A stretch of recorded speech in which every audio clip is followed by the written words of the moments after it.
আসসালামু আলাইকুম। আজকে নতুন আরেকটা ছোট ব্লগ নিয়ে চলে আসলাম। এই যে সকালবেলা উঠে খিচুড়ি রান্না করলাম, আলুর ভর্তা করলাম আর ডিম ভাজি করলাম। এগুলা প্লেটে ভেড়ে সবাইকে খেতে দিয়ে দিয়েছি। এর মধ্যখান দিয়ে আমার হাজব্যান্ড আমার ছোট ছেলেকে নিয়ে মাদ্রাসায় গেছে। মাদ্রাসা থেকে আসবার পথে কিছু বাজার করে নিয়ে আসলো।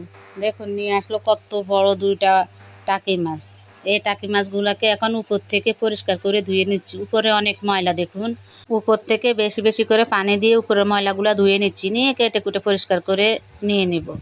তারপরে দেখুন আবার নিয়ে আসলো বড় বড় সাইজের ডিমওয়ালা দুইটা মিরকা মাছ। অনেক বড়, ক্যামেরাতে দেখে ছোট মনে হচ্ছে কিন্তু অনেক অনেক বড়। বাজার থেকে কেটে নিয়ে আসলো, কারণ আমি বলেছি শুধু এভাবে দুই ভাগ করে নিয়ে আসতে, একদম টুকরা টুকরা করলে লোকদের কাটা আমার পছন্দ হয় না, আমি নিজে কাটবো, তাই এইভাবেই নিয়ে আসলো।